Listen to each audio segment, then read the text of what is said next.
Guys இங்கே பாருங்கள், நான் வந்து இந்த ஸ்க்ரீன் எப்படி அடித்தோம் அப்படின்ற ஒரு வீடியோ போட்டிருந்தேன். அதில் வந்து இந்த கிளாம்ப் இருக்குது பாருங்கள், இந்த ஸ்டீலோட கிளாம்ப்பு அது வந்து வெளியில் தெரிகிற மாதிரி இருந்தது இல்லைங்களா.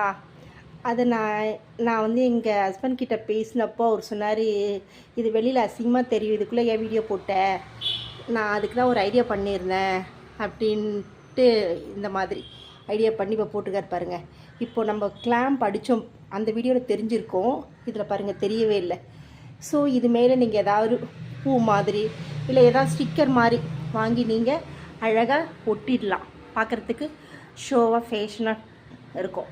ஸோ நான் வந்து எதுக்காக அந்த மாதிரி ஒரு வீடியோ போட்டேன்னா, ஃபஸ்ட்டில் அந்த மாதிரி இருக்கும் நல்ல டைட்டாக, அதாவது இவ்வளோ லென்த்து கர்டன் நம்ம போடும்போது கண்டிப்பாக அந்த ஸ்டீல் வந்து பசங்கள்லாம் நம்ம வீட்டில் நம்மளே கூட அப்படி போகும்போது வரும்போது அந்த ஸ்க்ரீனை இழுப்போம், அப்போ வந்து இது அப்படியே வளைஞ்சிடும்.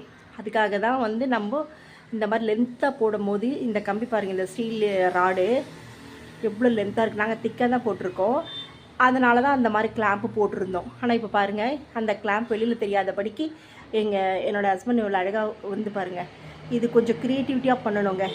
அது என்னென்னவோ பண்ணியிருக்காரு, அது உள்ள வேலையெல்லாம் எனக்கு ஒழுங்காக தெரியல. இன்னொரு நாளைக்கு அந்த மாதிரி வேலை பண்ணும்போது நான் வீடியோ எடுத்து காமிக்கிறேன். இங்கே பாருங்கள், அதே மாதிரி இந்த பக்கம் கிளாம்புக்கும் பாருங்கள், இங்கே பார்த்தீங்கன்னா உள்ள கிளாம்ப் இருக்கிறதே தெரியாது, அழகாக இருக்கும். நீங்கள் இது மேலே பெயிண்ட் பண்ணால் பண்ணிக்கலாம், இல்லை ஸ்டிக்கர் வாங்கி கூட நீங்கள் ஸ்டிக் பண்ணிக்கலாம். ஸோ இந்த மாதிரி இதை உங்களுக்கு காமிக்கிறதுக்காக தான் நான் இந்த வீடியோ ஷூட் பண்ணுறேன். தேங்க்ஸ் ஃபார் வாட்சிங்.